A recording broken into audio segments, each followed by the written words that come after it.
All right. Good afternoon. Good afternoon.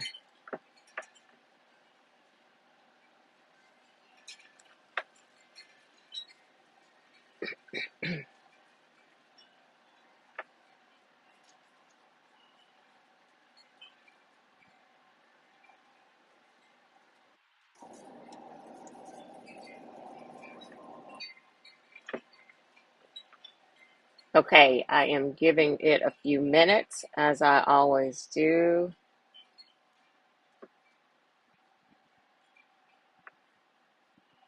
Give folks some time to join.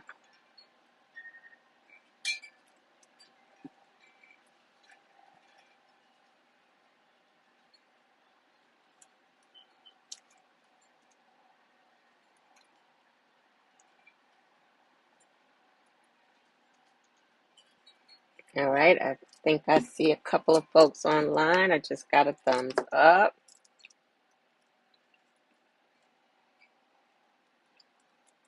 Give it a few more minutes.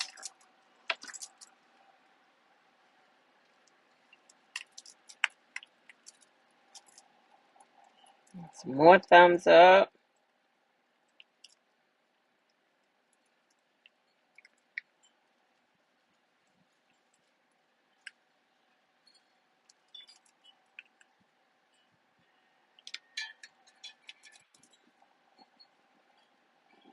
Give folks some more time. I don't see anybody in the chat yet. I see some thumbs up. I don't see anybody in the chat. I'm gonna get started in just a minute.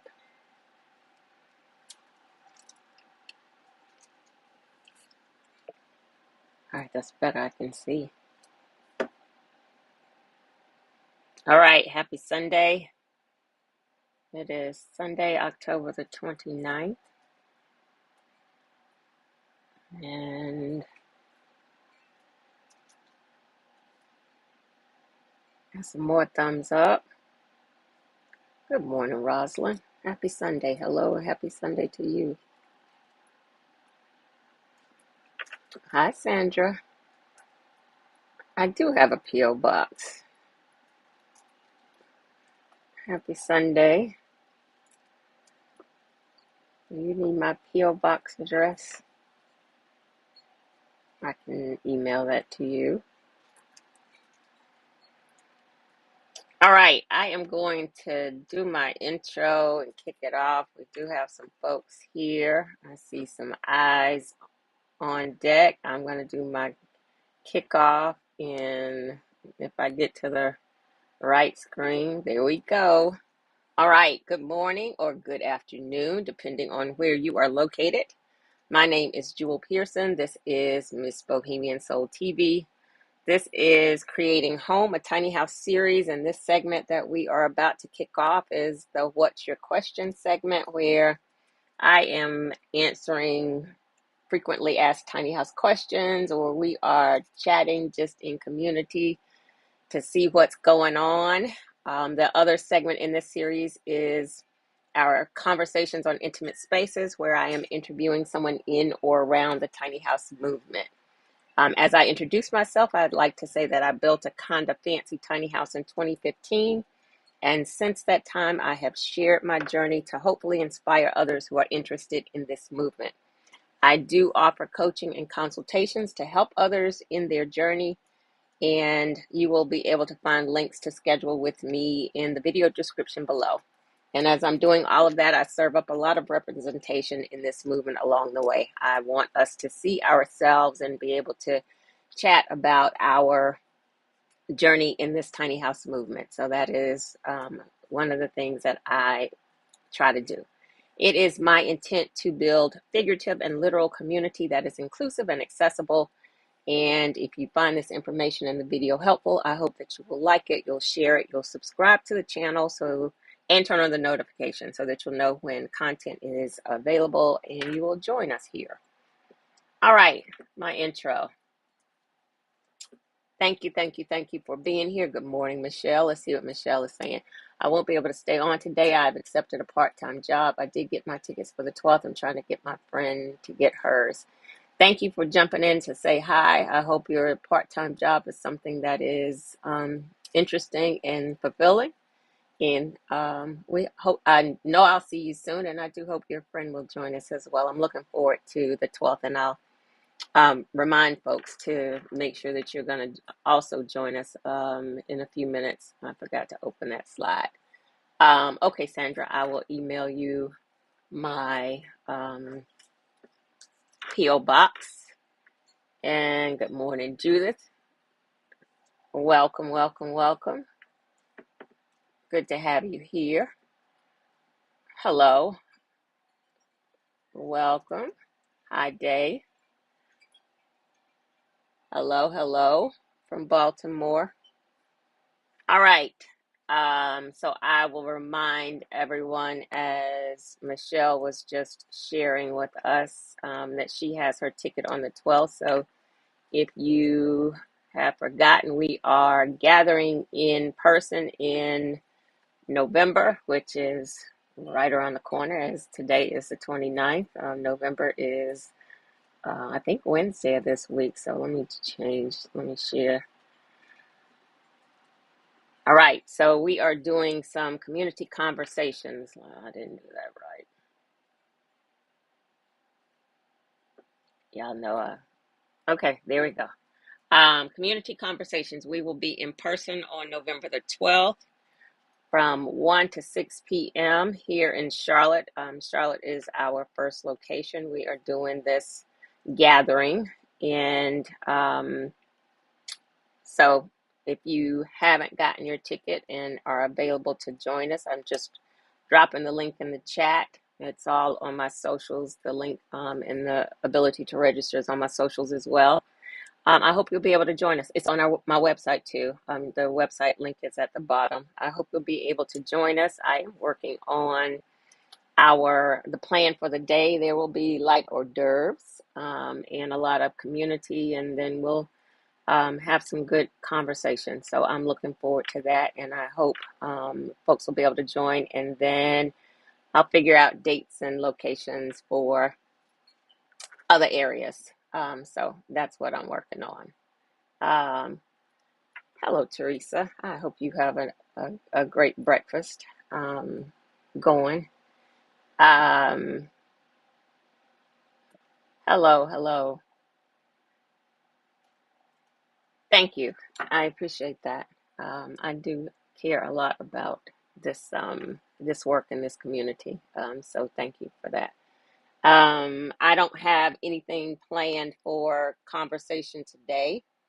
Last week we did have a guest. I am working on a guest for next week. This week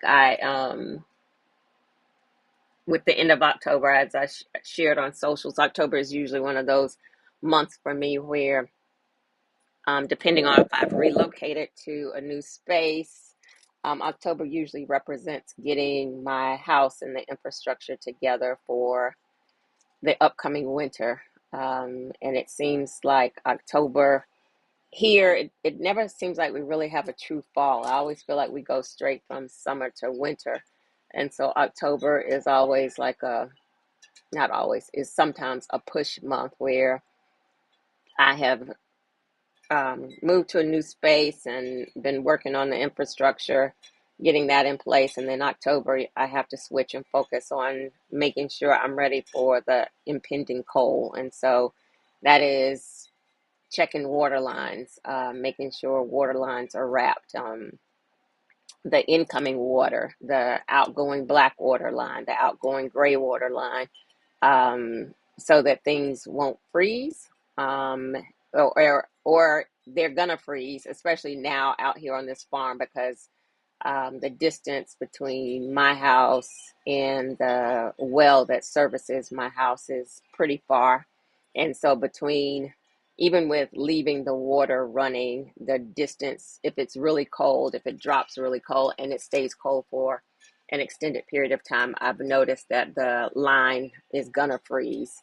So having a plan for when that happens, if it does happen. And so that looks like having some water on on site to use for bathing, to drinking water, and those are different for me. So I have had to, in previous times, get set up for that. This year, fortunately, it's not the rush for me. I was able, fortunately, as I shared before, that electrical issue that I had showed up before it got cold. So that's been taken care of. So I know my house is okay from an electrical perspective. And then earlier in the spring, I had a guy out here doing some work for me. And one of the things I had him do was to professionally wrap my house. And so it's the first time in 9 years that I've had somebody professionally do it. I've always done it myself. But this time I wanted to use some metal material, like the roofing material that's my roofing material, and also the material that I used on the back of the house. So I used that same material to wrap the house at the bottom this time, so that um, one, my wrapping that had been in place for a couple of years, the um, cats and I think it was, skunks were trying to get up underneath the house, and so they were challenging my work. So I actually paid somebody to do it professionally. And so I now have that metal around the bottom of my house on the back and one of the sides, and I also have foam board behind it. So I'll drop the link to winterizing, that where I talk about the details of winterizing a tiny home, and the things to consider if you are in an area where you're going to experience winter, to be prepared. So fortunately, I'm not having to do a lot of preparation. I actually, this morning I was out because I'm going to do some work on that front yard. That the yard is always my challenge. I am not a yard person at all. So each year I have done a big pile of mulch. And now the cats seem to think the mulch is their litter box. So that's not going to work for me at all. So I am having to rethink that. So I'm taking up the mulch, and I figure if I can work over it during the fall and the winter, by the time spring hits, I'll be ready to install something new. I'm going to take my time with it. So anyway, that's what I've been working on this October. But I also feel like and I keep saying that I feel like I'm in a season of change. And so this October, I feel like with the season change, I'm also working on some change, and something that's impending happening, and I'm just preparing because I know some stuff is on the way, some good stuff is on the way for us. Okay, Crystal. Hey, Crystal. We're pulling out of Stony Creek, Virginia, from a Black-owned campground. Our last camp out of the year. Very cool. I hope I have them on my campground list. And that's a good segue for me because I am also um, working on the app that I've been talking to you all about um, to automate the process of matching of land property owners, Black farmers, and tiny house owners. And so that app I am working on um, finalizing that. I'm thinking it will be ready by year end. I know it will be ready by year end. And so it's also, we'll have an opportunity to people who are selling tiny houses. It will have an option for people who are interested in creating communities to connect with other like-minded people. And then also builders. One of the questions that I keep getting asked is whether I know any Black builders. So I wanted to provide a space for, it's just kind of really a networking space. So builders who are interested in putting their information out there will be able to do so as well. I'm not vetting these people, and the site will clearly say that these aren't people, but it will give people an opportunity to showcase their services. I will ask a series of questions to help vet the people, but I know nothing about these people. And like I said, the terms and the conditions and the disclaimers and all of those things on this site will clearly say that. But I do want to provide an opportunity for people who are doing the work to showcase their services and allow people who are searching a place to find that information. So that is upcoming. Um, okay, so Day is asking those who are traveling to the gathering from out of town, which hotel would you recommend? I've never been to South Carolina. I actually don't travel much, but trying to change that, I did purchase a ticket. So, one big thing, Day, is this is North Carolina, not South Carolina. Do not go to South Carolina. We are going to be in North Carolina. It is Charlotte, North Carolina. And so, the location is very close to downtown Charlotte. Um, I can um, there are a lot of hotels in the area. I'm pretty sure the address is provided when you purchase your ticket, but I can um, for our next conversation, I will just do a link and gather hotels that are in the area and drop the information and make that information available. I'll actually follow up and make that information available in the description of this video. I don't know that I have a specific hotel like it's near the site where the event will be is also near the Charlotte Airport.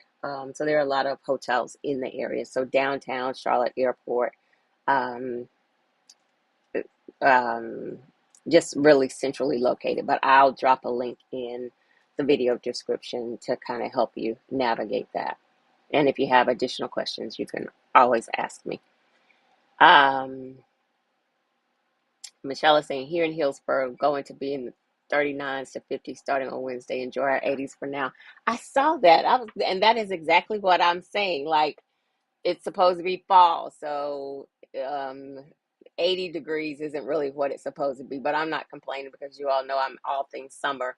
But then as I was looking for the weather, because one of the things I've been doing is kind of switching my closet over, and it's always weird to switch your closet over here in this area because I'll move my summer clothes out and move my winter clothes in, and then it'll be 80 degrees. And so you've got wool clothes to sweat in 80 degrees. But I did look at the weather and saw that the temperature is dropping significantly on Wednesday, just in the middle of the week. All of a sudden, it's going to be, it's 80s now. Like, let me see it was the weirdest thing. So the temperature right now is here 77 degrees. So today is the high is 81. Tomorrow the high is 81. Tuesday the high is 62.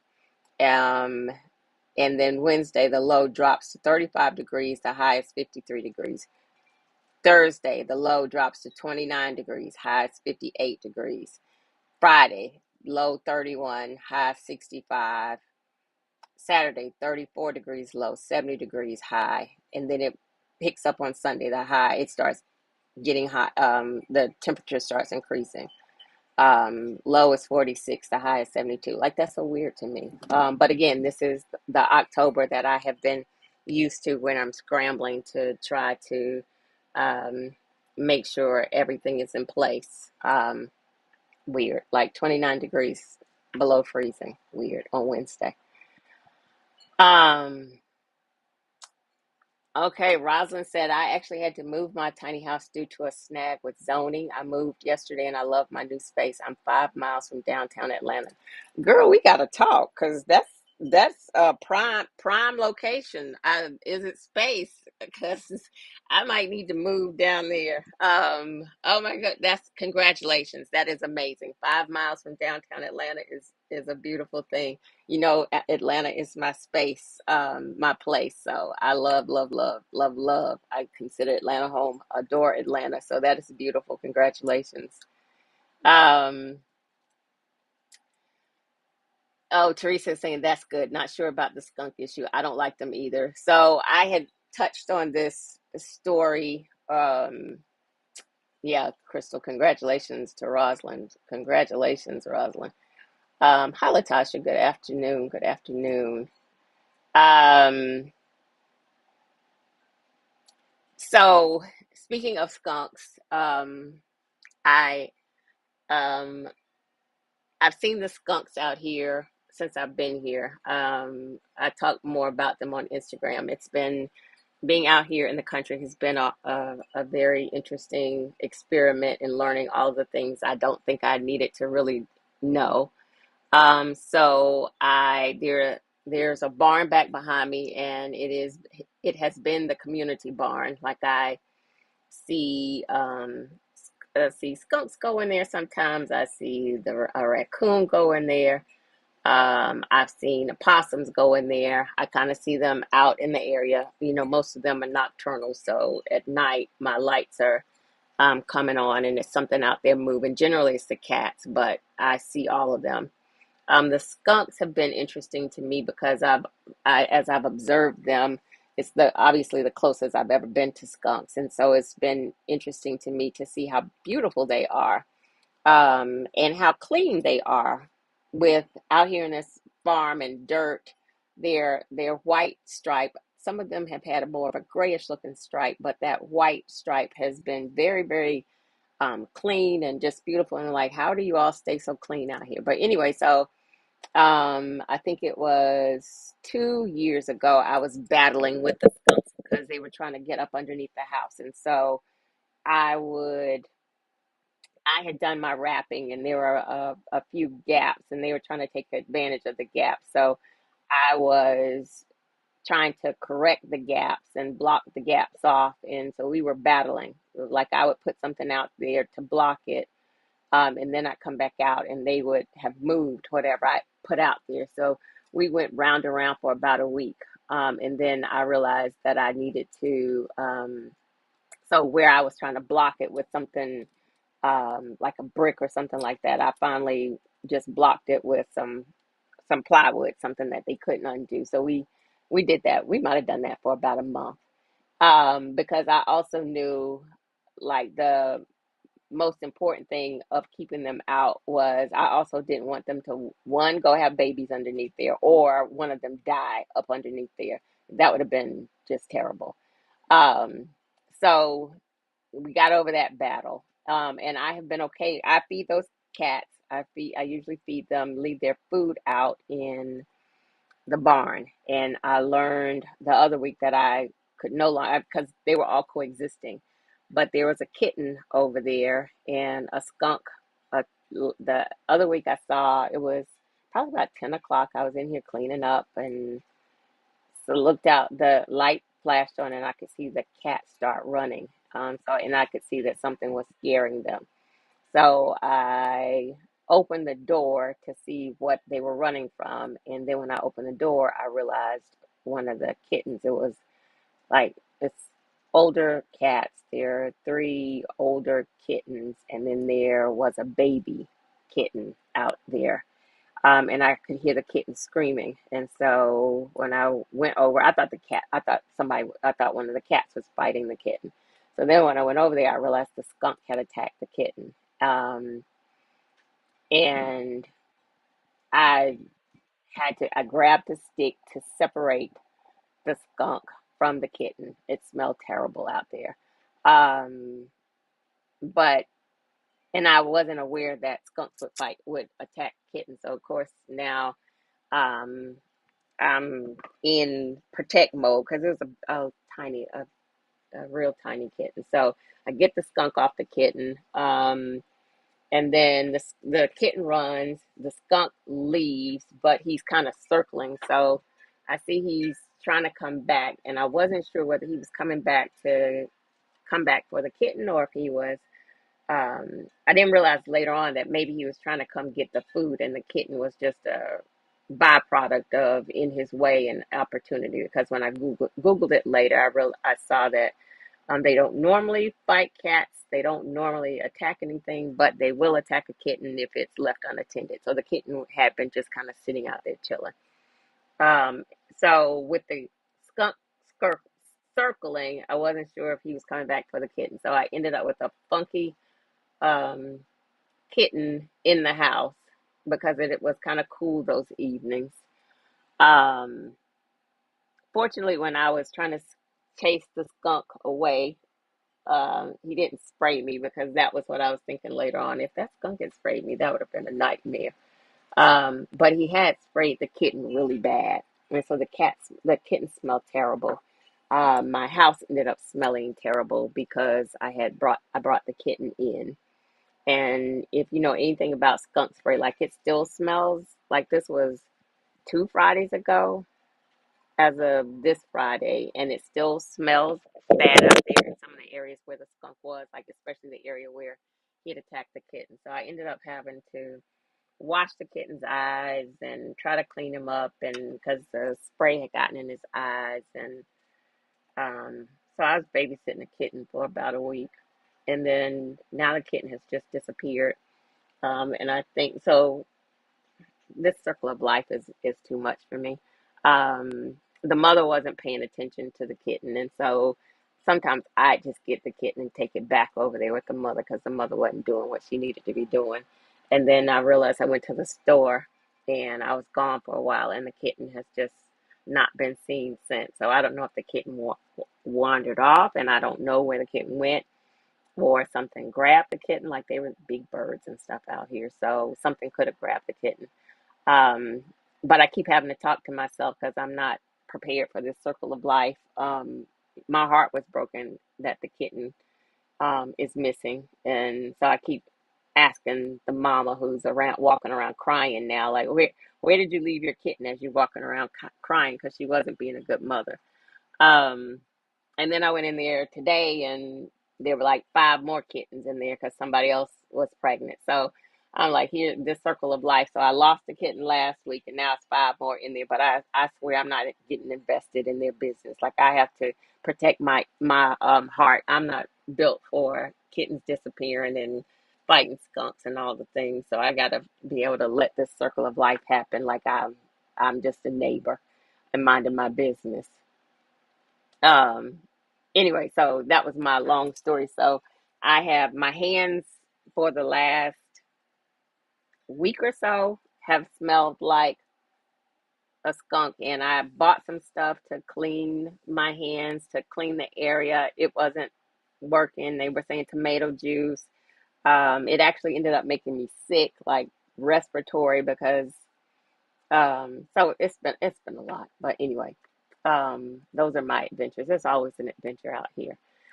But I was going to say my favorite auntie lives in Charlotte, and I'm coming up on Friday. I'm so excited. I'm excited as well. That's exciting. I'm glad you're making a whole trip out of it. Um, Latasha is saying Charlotte had a little bit of chill a few weeks ago, and I thought, yay, fall. Went out that night to get a new cardigan. Only been able to wear it one time. Well, you can wear it starting on Wednesday. I hope it was a nice cardigan. Like the weather here is so crazy. Like, and then there was one. What year was it? October 2015. I know exactly what year it was. The first year I was in my tiny house, and I had just moved my house from that RV park. My from my first location, and I moved it to um, the place that I in the backyard, and I stayed there for 2 years. And that October, it rained almost every single day, and I know that because I was trying to get my infrastructure in place and get the house set up because I just moved. And I was trying to beat the winter, and the rain was miserable. That's how I ended up building my own front porch that year because I was tracking mud. I didn't have a buffer between like my steps at the RV park. I just had steps coming into the house. So when I moved to this location, I didn't have a buffer between the steps and like the front of my house, and so I was tracking mud and stuff in. And I was trying to get a quote and all of the things, and people weren't responding. And so that's when I Googled it and realized I could build my own front porch, and so I ended up building two porches in the front that year. So yeah, and but it's just because of Charlotte's crazy weather. Teresa is saying I only pull out one or two outfits, then about 2 weeks later I will change everything out. I need to get a farmer's almanac. Yeah, so for me, because I swap them out completely because I have like storage. Um, Things I bought from IKEA that you can put your clothes in and that are really I put them in plastic and do that um whatever the Ziploc bags where you take out the compression bags that you take out the air, and then I put them in these nice little kind of garment bags I found at IKEA, and put them out in my storage unit. So when I'm switching it out, it's like a total switch out, switch over. But I do keep a couple of items because I know it's not going to be completely winter. Um, Hey, Keisha. Keisha is saying good morning. I'm looking forward to making it out that way one of these days. I would love to have you make it out here. I'm also looking, I'm coming, I need to look at some dates, but I am planning to come see Dominique in um, Cali. So I need to figure out what those dates are and figure out how I can see folks on that side of the world. I forgot what date she and I talked about, but that's something I've got to work on too. But maybe I'll be on that side of the world and get to see folks sooner than later. Yes, congratulations, Rosalind. We're all excited for you. Have a great day, Michelle. Thank you for joining. We'll see you and talk to you soon. Hello, all. Happy Sunday. Happy Sunday. No, before you go. Hi, Robert. Thank you for being here. Hey, Robert. Everybody saying, hey, Robert. Um, Oh, so Teresa Crystal is saying they have a digital version of the Farmer's Almanac. That makes sense. Yes, Keisha, real country drama out here fighting skunks. And I kept saying, Jewel, as you were chasing the skunk away, what if he had sprayed you? What was your plan? I did not have a plan. That would have been terrible. Um, yes, cat and skunk drama. I can't do it. I'm not built for this. But those little kittens I saw out there this morning were really cute. Um, yeah, I think the kitten has not been seen. The one kitten that I bought the skunk for has not been seen since Wednesday when I left to go to the store. And I kind of probably should have took the kitten with me since I knew his mama was irresponsible. I did have a conversation with her about keeping up with her kids and the responsibilities of parenthood, but I'm not sure she was really listening. Um, but she just leave the kitten. Like I heard the kitten crying, and I had to go walk around and follow the sign. And she had left the kitten. They had been sitting out on some rocks sunning, and I guess the kitten couldn't get back down. Um, so I got the kitten down and brought her back. Brought it back. I don't know if it was a girl or boy, but yeah, no, that one is missing. But there's a whole another crew over there, and life is going on. Um,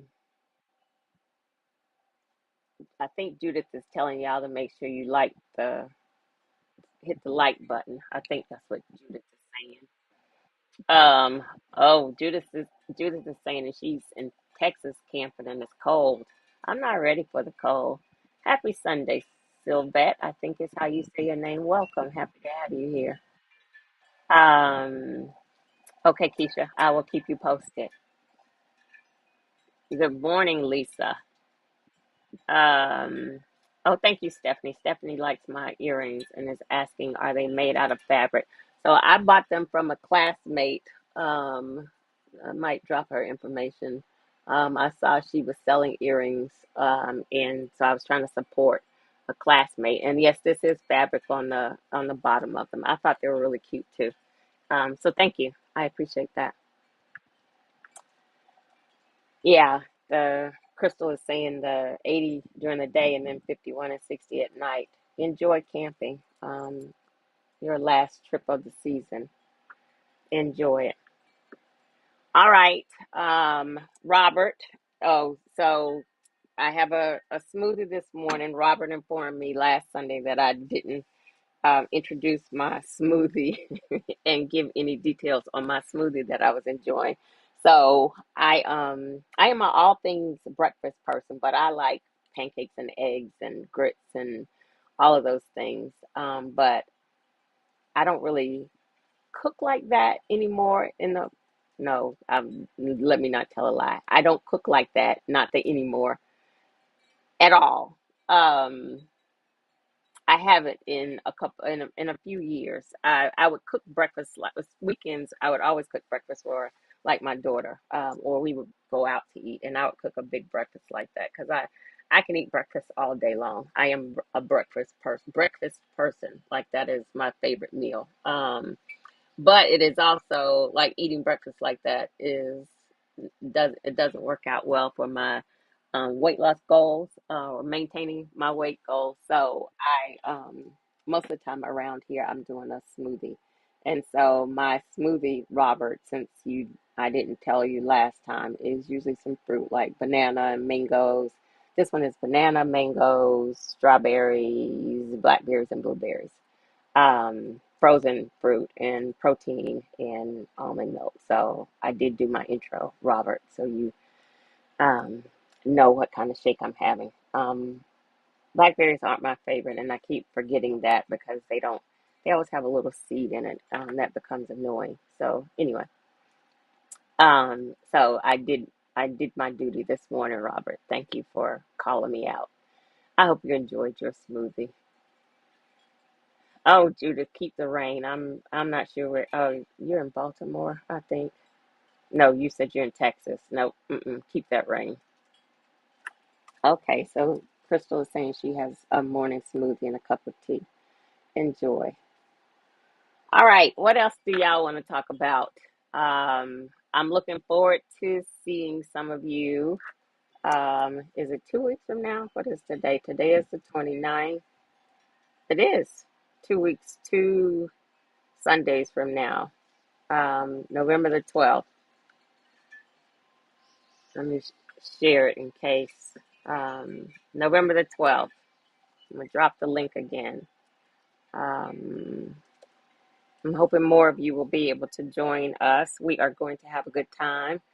Um, it will be great conversation. I still haven't figured out what I will do for the online um, conversation, whether I'll hold that and then we'll gather at one, or maybe I will not host the online community. I'll figure it out. Maybe we'll have a few minutes of online community and then we gather here in Charlotte. But I'll figure all of that out. But I did drop the link in the chat, hoping that you all will be able to join us. And Crystal is asking, have I decided on an agenda for my event? I am working on that agenda. I have a plan for what the agenda will be. And so, yes, that is in process. Um, yeah. Let's see. Stephanie is saying, hey, Charlotte. Thank you for joining. Um, Charlotte is Charlotte Van Horn, Black expats in Panama. Charlotte lives in Panama. Charlotte introduced me to Panama um, May 2021 and introduced me to my love of Panama. Charlotte hosts relocation tours for people who are interested in living in Panama, and her tour was fabulous. It takes you to various cities in Panama so that you connect with the local people there to see the areas and see the culture and to get immersed in the culture. And she connects you with the expat community throughout Panama. And as you all know, I fell in love with Panama. I didn't get to see Charlotte this last time I was there because she was traveling to Egypt. Um, but I did miss you, and we'll be back to see you soon. All right. So, Stephanie's saying she's an artist. I'll be making some of them like today. Tell her to keep up the fabulous work. Oh, absolutely. You'll have to share some of your work with us.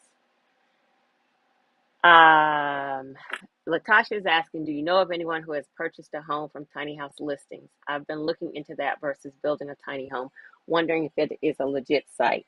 So, kind of what I I think I've talked about that in one of my lives. I got to figure out which one and maybe share the information. I think it's the one where I talk about finding a builder. Um, I think I know a couple of people who have purchased homes from tiny house listings. However, the thing with tiny house listings is, and as I shared about the offering that I will have on the app that I'm creating, the ability to have it will be the ability for people to list their houses for sale. So that means it is not one particular builder that is listing the house for sale. It's not necessarily a professional builder. It could be someone who built the tiny house, and they're not a general contractor. They're not a professional tiny house builder. They just felt like they could build a tiny house, and they built a tiny house for sale. And so with that, there is a lot of due diligence that needs to be done. So tiny house listings as itself is a legitimate site, but I'm assuming that they also have disclaimers. I guess they have disclaimers on there. I'm going to have disclaimers to say I'm not representing anybody's work. And so, as I talk about when you're looking for a tiny house builder, when you're looking for a place to put your home, when you're looking for anything, in anything in life, do your due diligence. And that is especially true in buying a tiny house. A tiny house from the outside may look fine, but it's really the bones of it that you need to know are done well. Um, and once the house is built, it's hard to know that the bones of it are done well. So if you are buying a house from like a tiny house listing, even from a builder, one of the things that you want to see if you in your due diligence you want them to provide you information such as video and pictures of the build happening. You want them to be able to tell you about the framing, the main piece, the trailer. Where was the trailer purchased? A new trailer, or did they try to refurbish a trailer? The trailer should have a VIN number. You also want to know about the frame. You want to know about the framing. You want to see pictures of the framing. You want to know about the insulation. What type of insulation did they use? What was the R value of that insulation? R value is going to tell you how the R value relates to the, I guess you could say, strength of the insulation. There are certain R values required for different parts of the country. So, for example, Florida R value is going to be different from the R value that's required in Canada. So, what R value of, and if you look up insulation, you'll find the R value to tell you what is required and how that relates to insulation. So if you're going to be in a cold climate, you want to know how it was insulated, how the house was insulated. You want to know all of the things, subfloor. You want to know, did they nail it? Did they screw it together? Did they, um, because that house is going to move. And so you want to know how it was attached to the trailer, how it was put together, how the roof was put on. Like there's so many details that you need to know about the tiny house building. I'm not trying to scare you, but I'm saying do your due diligence. Have they built houses before? If they built a house before, can they provide you with references so that you can check the references of understanding how the house that they're living in is holding up? What the experience was if you're working with a builder, a new builder, what the experience was in working with this builder. For an existing house, you just really want to know how that structure is holding up. I always tell the story of my being on HGTV, my very first year in tiny house living. There was a woman here she was also on an episode of HGTV, maybe 3 or 4 episodes after mine. Her house was very cute. She had bought it from a builder I think he was in the Raleigh area. I almost think he had built, I think that was his second house, first or second house. And I ended up connecting with her because at that time, like you knew, all of the people in tiny houses, especially in the area, there weren't many people. And I ended up connecting with her, and I also ended up connecting her with my daughter as an attorney to help her get out of, um, to help her demand that this builder refund her money, because while her house again was on HGTV, very cute. I can probably share. Her name was Jenn. Um, Probably should figure out what video, what episode it was. But while her house was very cute, it wasn't built well at all, and so she had things happening such as water leaking in the house. She had bugs coming in because it wasn't sealed properly. Um, he had done stuff like he tried to put the washer dryer combo unit on the side of the kitchen counter, but he built the countertop over the top of the washer dryer, so you couldn't really access the buttons. He had not vented her gas hot water heater properly, and so it was, which is a danger, a life threatening danger. um, there were so many things that were wrong with her house. And you would have never known that from looking at the house. And like I said, it was very cute. Her house got a lot of response because it was so cute. I almost think did she have something, the rooftop? It was purple. It was just a unique looking house. But again, you would have never known it was a terrible house. And so through my resources, I was able to help her require that he refund her money. The interesting thing about him was he also then tried to put that house right back up for sale.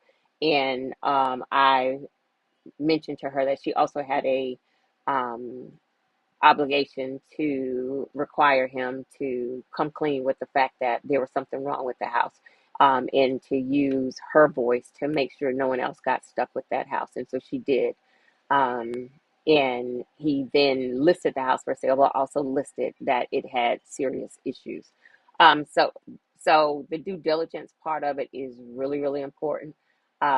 I will again share the link where I talk about some of the things to consider for the due diligence. But as much as possible, especially at this point, as people are building things, they need to know that they need to provide you with um, the timeline of the bill, to be able to provide you with video and pictures to show you, to document that, to show you the bill so that you have more to go on, regarding the purchase. So that's my long answer. It is a legit site, but there's a whole lot of due diligence that you need to do, Latasha. Um, and so yeah, that's that. And again, those are the things that I help and consult with, and so I'm happy to help you. You're welcome, Robert. I'm glad I could tell you about my smoothie. Crystal is saying I have to support you on the DC one. Any idea when you're hoping to do it? Y'all know I don't really like to be cold, but I am thinking um, January, February-ish, for the DC one. Yes, Team Panama. Charlotte is my girl. So thank you for being here. And if you go to Panama, you have to connect with Charlotte. Good morning, Terry. Welcome. Welcome, welcome, welcome. Teresa is saying, I've seen the advertisements for the tiny house listing, but they are normally gone when I go to look, if that makes sense. Absolutely, it does make sense. Due diligence. I have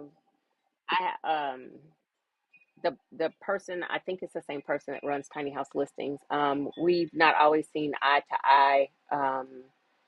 Many years ago, as I was trying to speak to the lack of inclusivity, and the racism that was a part of the tiny house movement. He was one who, white male, who felt like there was no racism and all of the things. When folks try to tell black people that racism doesn't exist, folks who don't experience racism try to tell black folks that it doesn't exist. So he and I have always, and I don't know that he's still running tiny house listings. I'm assuming he is. I don't know for sure. But he and I have never seen eye to eye, so I don't really mess with him. But he's offering a legit service. I do intend to offer him some competition. I hope it's the same guy, with my site, and offering also a venue for people to list their tiny houses for sale. And so I've thought of that as I'm working on that. I was like, I'm really hoping it's him, and I offer him some legit competition because he's annoyed me for some at some points. But anyway, that's a side petty story. But not really petty because racism is a big deal. But anyway, oh, you're welcome, Charlotte. You are very welcome. All right, let's see. Let's see. Robert is saying he is in West Virginia at the John Henry Memorial on his bike, but listening to the podcast while riding his motorcycle. Uh, thank you. He likes my earrings. I didn't see the rest of it in the beginning. Thank you, Robert. I appreciate I appreciate you. Yes, Terry. There's Robert. Hilarious. Hilarious. Um, Ella saying, loving your earrings. I'll send my info that you can send them directly to me. I appreciate that. I'm gonna have to tell my classmate the earrings were a hit. I really did like I really do like them. I was hoping they weren't heavy and they aren't heavy. Um, Yes, Latasha. Very well. You're very welcome. I didn't even consider those questions. Great information. Very, very welcome. There is so much to understanding I mean, it's even for a conventional home, the bones of the house, making sure um, it is built well, and even more so for a structure that is going to move. You may not move it all the time, but it's going to need to move from their location to your location. And so, it being built well, it being attached to that trailer well, the roof being attached to the frame of the house, all of those things, because I've heard moving a tiny house likened to a hurricane and a tornado happening around it at the same time. Just the way the wind is moving as that home is moving down the road. And so that's a lot going on. And you want that structure to be sound, and you want it to be sealed well and all of the things. And so, yeah, that's important. Yes, and our value of insulation is important. It absolutely is. Um, Teresa saying due diligence is important always on everything, everything. Um,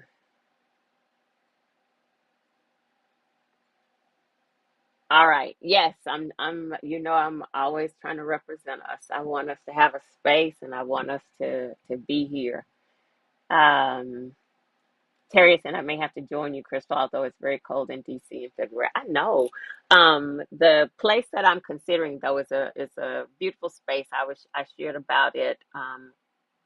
The Eaton Hotel is the place that I'm hoping to have this event. So it is a beautiful space. So once I get into the city, I don't have to traipse around in the cold. I can be um, in that hotel, and you all can join me. Rosalind is saying, yes, ma'am. I'm a retired real estate broker. I would love to help you with giving him some competition. I'm hoping he's still the owner of it, and that's petty of me, isn't it? But not really petty because I was talking about some important issues and he was downplaying it. So I don't think it's petty. I think that's the way business is. That's the way it does. That's the way it goes. Um, Yes, Crystal is saying, I don't want to be cold. Me neither, Crystal. Maybe we all go to Panama. Um, Teresa is saying all tiny houses are traditional homes like Jewel's, but they are just on wheels. Yes, yes. I say traditional to kind of make the distinction, but I consider my house a home for sure, even though it is on wheels. And I guess I have a hybrid now with the part that's on wheels and then the part that I added that is not on wheels. So yeah, it is a traditional home. And I remain grateful for this home. I swear, like the country, right, being out in the country right now is a challenge for me, but I get to be in my house. And so I keep focusing on the fact that that is the bonus that I'm like, as I'm looking at rents in Charlotte, knowing that I'm not having to pay that rent and I get to be in a space that I absolutely adore. Um, so, yeah. I was going to say something else about um, traditional houses. It was something else I was going to say about tiny houses on wheels. I've forgotten. Maybe it'll come back. Will you get group rates at the Eaton? I'll ask. Usually they want you to have a certain number that you can commit to for a group rate. And I don't know that we'll have that number of in attendance, but I can ask for sure. Um, okay, Roslyn is saying, no, it's not being petty. Thank you, Roslyn. I appreciate that. Um, what happened to my, oh, I know what happened.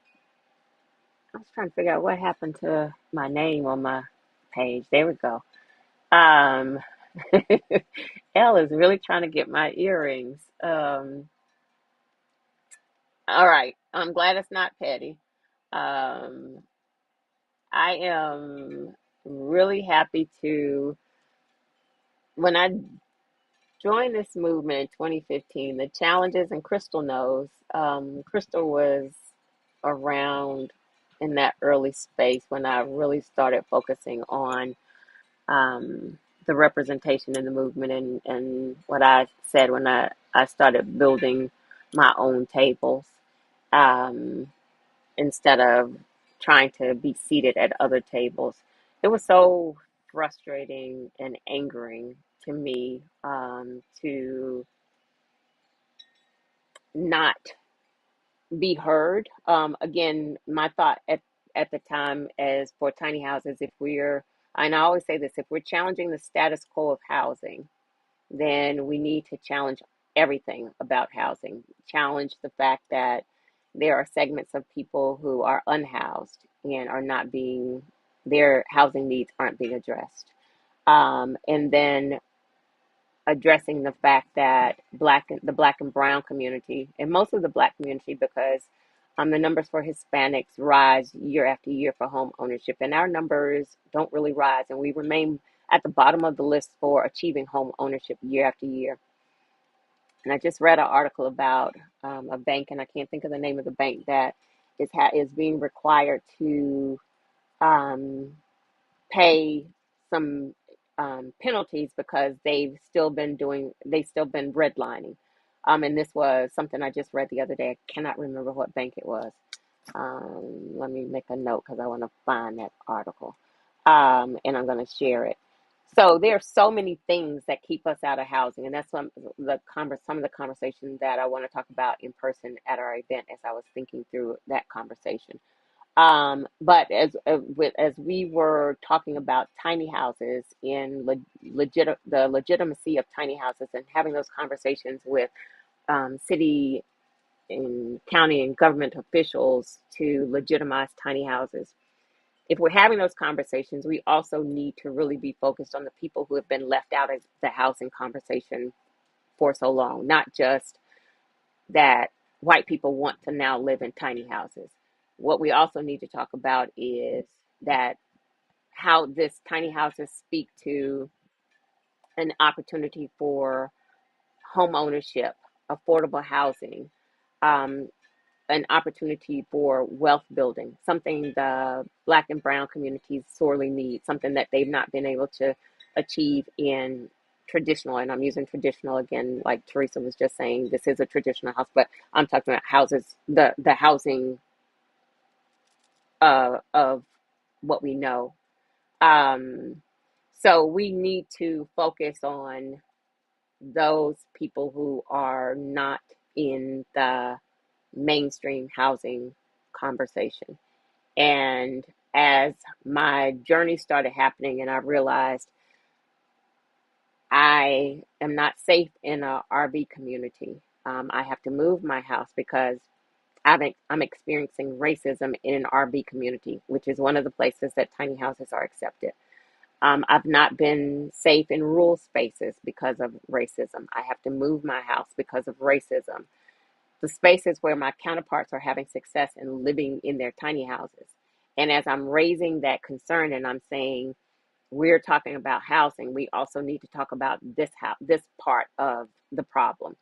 you all are offering workshops and you all are you're offering festivals.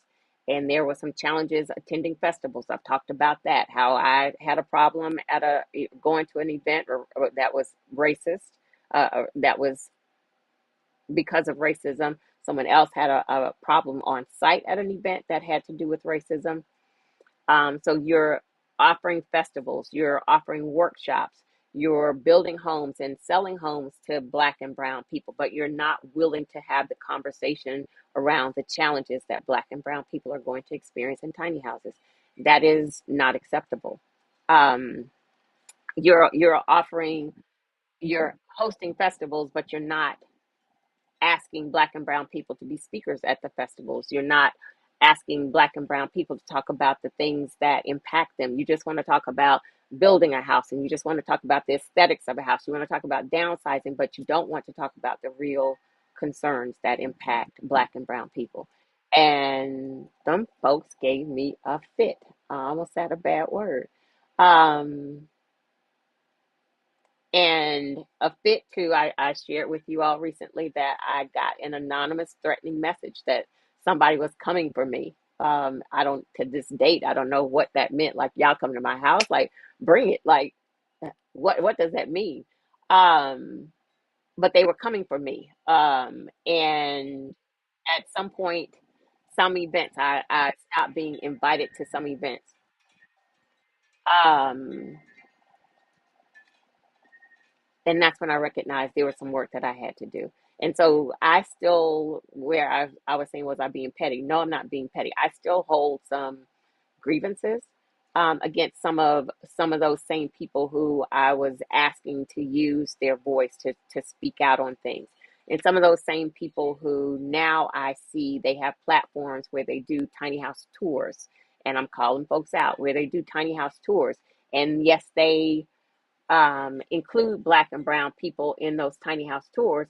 But what that means now is they're making money on it. It's not because they try to say we're amplifying voices of Black and Brown people. No, you're actually making money. You're getting paid on your YouTube channel from those tours of those people's houses. And so you aren't amplifying Black and Brown voices. You're you're making money, and as a byproduct they are being seen. Because I specifically, one of the main channels that offers tiny house tours, the she and I were on a panel. I think it was last year.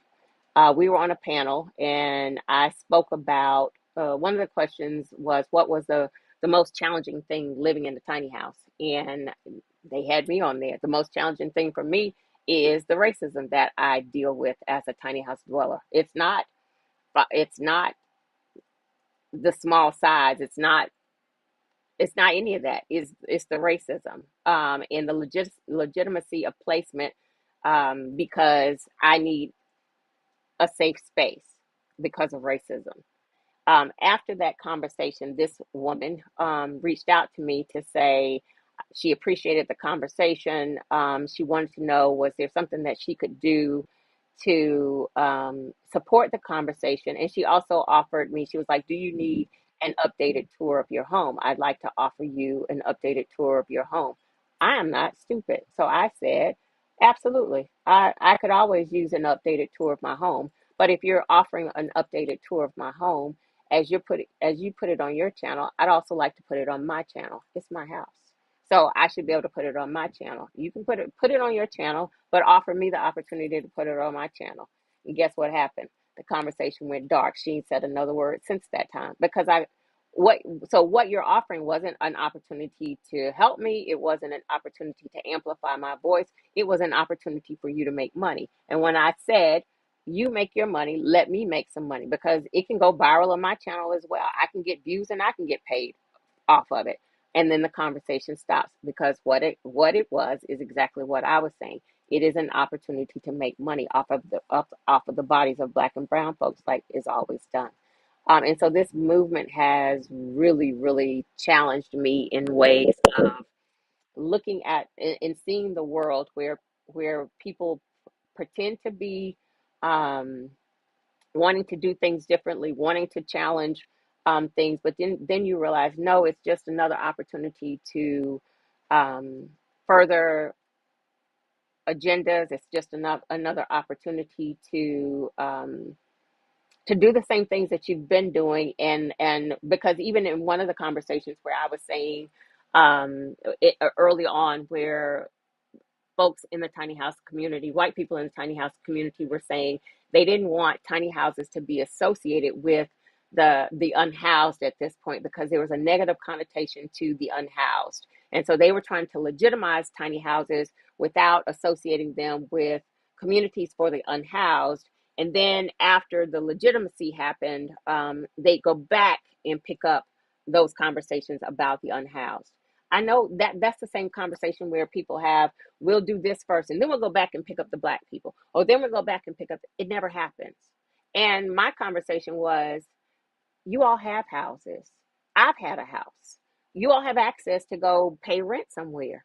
If anybody needs housing, it's the unhoused. Those are the first people that need housing. The unhoused. They don't have housing. That's just common sense. So no, it's not going back to pick these people up. It is, that's who you should be addressing.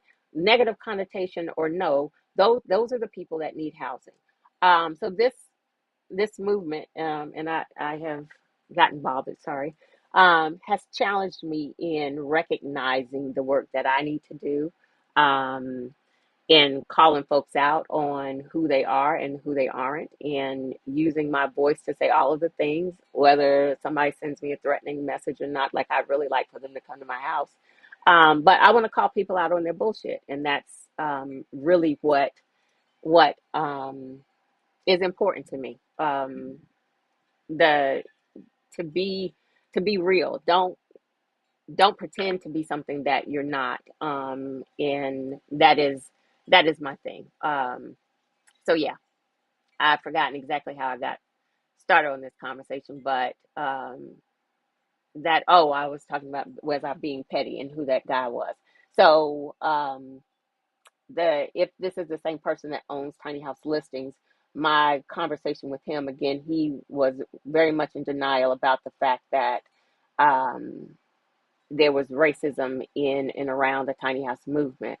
As I was calling out people for not having black and brown voices in workshops, and in the festivals, not having black and brown speakers, he was one of the people who said that the black and brown people didn't have the portfolios of having built houses and the experience that the white people had. And so that's why they weren't asked to participate, because they didn't have the portfolios. Um, the hell does that mean? Like, this isn't, how do we get the portfolios if you aren't asked to speak at events? So that was his answer to why the lineups weren't more diverse. And then he was also the catalyst for an article that, when I used to do work with Lee, um, because he said the kind of like where the thing where people say everyone is welcome. But if I'm telling you not everyone is welcome, like, you, just because you put out a sign that says everyone is welcome, if I'm telling you there's some challenges and there's some safety issues and all of the things, then not everyone is welcome. So just because you have this blanket welcome sign isn't the isn't saying everyone is welcome if there's some safety issues. And so Lee then, I gave her the title for her article. It was the facade of everyone is welcome, or something like that. I'm going to find the link to that article and I'll share it um, in the video description. So yes, I have had a time with these folks, and so the work that I do is a reminder for me, of where I've been in this movement, and the challenges that I experience, and why I do the work that I do, and why I go hard for us in this movement, to make sure we have opportunity, and our voices are heard, and we're represented, and we um, can talk about our challenges, and I can help us network through these challenges, because it's near and dear to my heart, for sure. Uh, let's see. Thank you, Elle. Thank you, thank you. Um,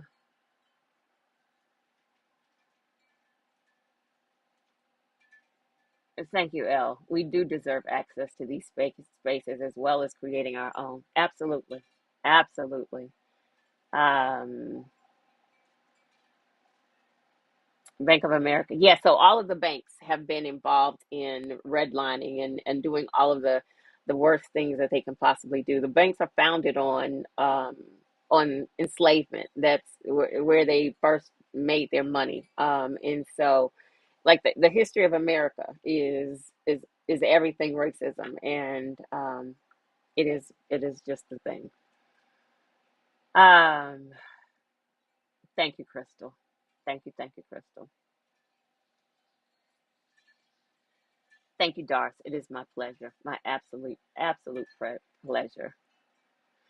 Keisha is saying keeping it real helps all of us to make choices to support people who truly support us. We appreciate your honesty and commitment to represent. Thank you, Keisha. Um, I know nothing else but trying to keep it real.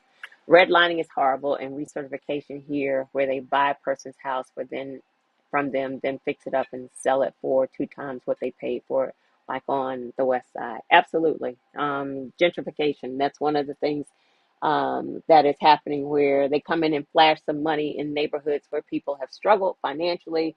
Their houses need work. They don't have access to lump sums of money, so they flash money. The people take the money and don't recognize that that is not enough. It's not what your house is worth, first of all, and you will not be able to go anywhere with the low amount of money that they've offered you because they've lowballed you. And then, like you said, then they're going to fix it up and sell it for many times over what they've given to those people. KC, we missed you. I am just tuning in late. Had to miss the last few weeks due to life events. Life been lifing. But I will be back next week for the live, God willing. About to rewind and watch. Hope everyone is well. Glad to see you, KC. Ella saying we are expected to enter these spaces as followers, not with our own ideas and needs as a community. Absolutely. Go with the flow and listen to and let them tell us what to do. And that is our life. Absolutely, Charlotte. That's why you're in Panama. Thank you, Teresa. That, that is what I feel like. I'm gonna keep giving them that work. That brings me joy. Keep giving them the work. I'm not being petty. Yep, true, Teresa. Yeah, they gave me hell. Agree. Agree. And I try to call them out on it. That's not amplifying voices if you're not if you're if you are benefiting financially, um because the exposure, like so many times people reach out to have me be involved in something and they want to say, well, I'm like, well, what's the compensation? And they'll say exposure. Can't nobody pay a bill with exposure. Now, I will say HGTV, the exposure that I got from HGTV was worth it early on because it introduced me to our community. That was major exposure. And there were some benefits. There were a lot of benefits in there for me. But somebody's small blog or small event, that's not exposure. That's not really going to get you reap the benefits for you as it will get them benefits. And right, so yes, Crystal, thanks for calling that out. I wasn't even saying it had to be me. Black people, as I was saying, have some black and brown representation in the events. We have provided list of other people, because one of the things I kept saying is I'm not the only black person now in the tiny house, so you don't in the movement, so you don't have to keep reaching out to me. Here are some other people. I wasn't trying to put myself out there as the speaker that needed to be included every time. there was other representation available. So thank you for calling it out. I don't want people to think it was just me trying to be out there. Absolutely. Thank you. It is. It is. It is. It is. Thank you, Crystal. All right. Let's see. I'm going to see if I can get through these comments. Teresa is saying, my church is building on land we own in the Mallet Creek area, and we cannot start building uh, because after our land inspection in August, unhoused people moved in the land on the land, and we got a stop order. That's interesting. Interesting. Thank you, Terry. Thank you, Sandra. Terry is asking, my question is, how can we support you in this? Keep showing up here. The One of the main things, like in your area, is tiny houses. Conversations are happening on tiny houses, even if you aren't interested in living in a tiny house. And tiny houses on foundation as well as tiny houses on wheels. You all know my focus is mostly on wheels. But showing up in conversations, showing up at events for when officials are having conversations around tiny houses to show that you support it, even if it's not your ministry, so that this becomes less of an anomaly and more of a standard, because this again is an opportunity for housing, affordable housing for non-traditional wealth building is something that our community needs. And so showing support, evangelizing, sharing my content is one way to help me personally. And then as I'm trying to move through the things that I want to do as far as like community building, there'll be other opportunities to share. But thank you for asking. I'll keep trying to make sure I think of ways to say here's a way to support. So thank you. Judith says, if you ever decide you don't want your amazing jewelry, have a sale, raffle, and or highest bidder. Okay. Hello, hair is overrated. Welcome, Sunday. Thank you, Crystal. Share my social. Thank you. Grounded Roots is saying, yes, you were the first person of color that I saw with a tiny home featured on HGTV. It was it wasn't many of us out here. Really, folks thought I was crazy. Like I have shared that I have gotten some very interesting messages from Black folks who were like, "Why would you be trying to tell people to build a tiny house? That like they need to be aspiring to conventional housing. Like you're working against our community, and absolutely not. There has to be a an alternative for us because traditional conventional housing has not been working. So there has to be, and I'm not saying tiny houses are the end all to be all, but there has to be an alternative. There has to be, as we see prices and things continue to rise, there has to be something that helps us navigate wealth building non-traditionally. Like there's an article that I've shared on one of my sites that talks about the wealth gap and how it would take, I think it was like 200 years to close the wealth gap the way it exists now. And that 200 years would mean that white people couldn't earn any more money. Like they'd have to stop b- earning money and building wealth, and it would still take 200 years. Let me find that article. Um, to close the wealth gap. It's not gonna happen in several lifetimes. And so there has to be a way that we figure out how to build wealth, how we hold on to the land that we do have, how we get to non-traditional home ownership in or home ownership in non-traditional ways. And that is the conversation that has to be had.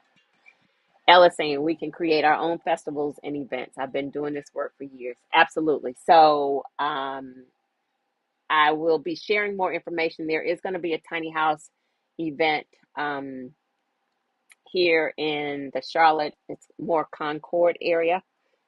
This is more Concord is making some changes in their requirements and rules, but it's for tiny houses on foundation. But I am supporting that event. And so that is happening April. I've forgotten. Oh my God. But I'll be sharing information about that. So that will be an event here. I'm also intending to host a larger actual tiny house event in the DC, the Eaton Hotel that I was speaking of. I intend to have an event there. I've fortunately got some fabulous connections there. So with the director of cultural events, so that is something that I'm also looking to do. So yes, we can hold our own events. Um, oh, super chats. Oh, somebody's talking about super chats. Let me save. Let me drop my.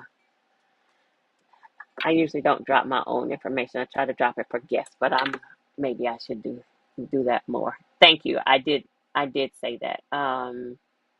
I did drop it. Thank you so much. Um, yes, how to support me. I appreciate you all. Um, please check please check out my video dedicated to you. I have a tiny house on wheels and having a hard time trying to find somewhere to live in it. Okay. I'm assuming that's your channel. Okay, I'll check that out. Thank you.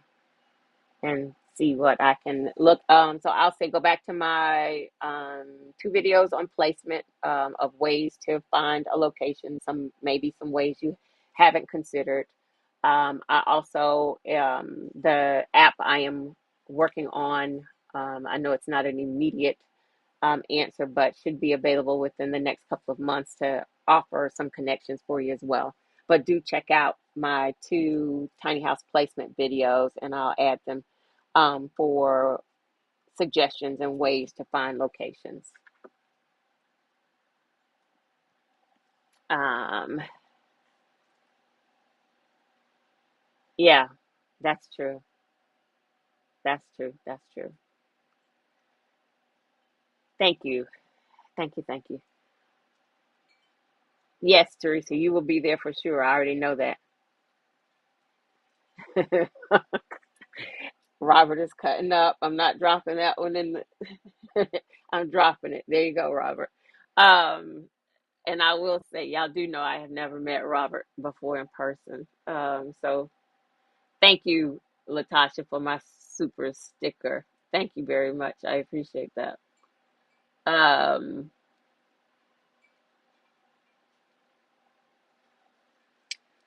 Terry is saying I can definitely support you this way. It's my ministry too. Gotta contact you soon. Been traveling a lot. I look forward to connecting with you. Okay, folks. It is 1:22. I am going to very welcome. I am going to wind down and try to get my mind right for the rest of the day and for the work week. Y'all can also help me figure out how to navigate this work that I do into something that is full time sustainable so that I can leave this corporate America job because I'm ready to leave this corporate America job. I'm ready. I am ready, ready. I think I told y'all the other week I went outside and because I was like, okay, Jewel, you cannot quit your job and not have another job because that just isn't smart. But I went outside and I was like, God, can you write in this field whether I can quit my job? Like, yes or no, like old school, will you go with me? Yes or no, can you write it in this field? Like, it's a whole big field out here. And I know you can tell me, and he didn't write yes or no. Old school, he wasn't feeling my old school request, but I know he's tired of me calling his name to ask him about my job. Robert is a mess. Y'all know Robert is a mess. Um, Robert needs to show up to one of these events since he likes to court from the chat, so we can all meet Robert in person. But um, thank you, Charlotte. Thank you for being here. I appreciate you. I adore you. You know that. All right, I am going to again. So two things: come to the community conversation if you can. This is the location in Charlotte. We will have some other locations. As I'm traveling, if there's an opportunity to um, put together a quick meetup. I've also decided I will try to do that. That's not the thing I meant to drop. Let me drop the link to the event ticket. Um, there's that. Let's see. Thank you. Thank you. Thank you. I'm glad you could be here for these last 30 minutes or so. Thank you. Um, thank you for joining. Yes, watch the replay. Thank you, Crystal. Um, I appreciate all of you. I hope everyone has a great rest of your Sunday. I will see some of you all in person in 2 weeks. I'm working on a guest for next Sunday. So fingers crossed that that will happen. Um, so I did some other things that I have on my list. So I'm working on that app that we'll be talking about soon. Other locations for our community conversations. I am also working on a bigger, larger, actual tiny house event, the one that I'm supporting here in the Charlotte area, and then the larger event that I intend to do in the DC area. I think that's number 4. And then I'm also kind of throwing around a thing that I might hold actually on site here at the property. And I kind of see it as um, not an open house. Y'all know I don't do open house and folks going through my house. Um, but an event, I kind of see it. We've all seen Oprah's replay of when she has people out, and it's just amazing. Like she has this audience of everybody, and people are there enjoying each other's company. So I kind of see hosting an event here. It would be um, I don't know, invite only, not necessarily invite only. I haven't figured out how to do those logistics since I'd be sharing my location, but I do want to have an on-site event here, so I'll figure out what that looks like and provide some information. So that's kind of floating around in the back of my head to have something on site that I can invite you all to and figure out what that looks like. Um, yes, no, before you go. And that's not the first time there's been a proposal in the chat. um, so, yeah, there has to be a whole lot of, like, I first need to meet Robert. Like, I don't know anything about proposals in chats, but it's not the first time. So welcome to the fun. Know before you go. This is what happens. Um, a roundtable discussion. I like that. I think as the work that I'm thinking, the way I'm thinking of putting together the community conversation is somewhat of a roundtable discussion. So I'm glad to see you say that because I am thinking of that for that event, but a larger online event for a roundtable discussion. Thank you for those ideas. It does sound good. I like that. Um, all right. All right, I'm going. But y'all keep thinking. Y'all message me with ideas. Because y'all know I want to do this full time. This is the stuff that brings me joy. This is the stuff I love. Um, all right, so I am going to do my parting close out. Thank you all for I think it would be a fabulous event too, Terry. Thank you. Thank you all as always for joining. The community conversations really get me going for my week.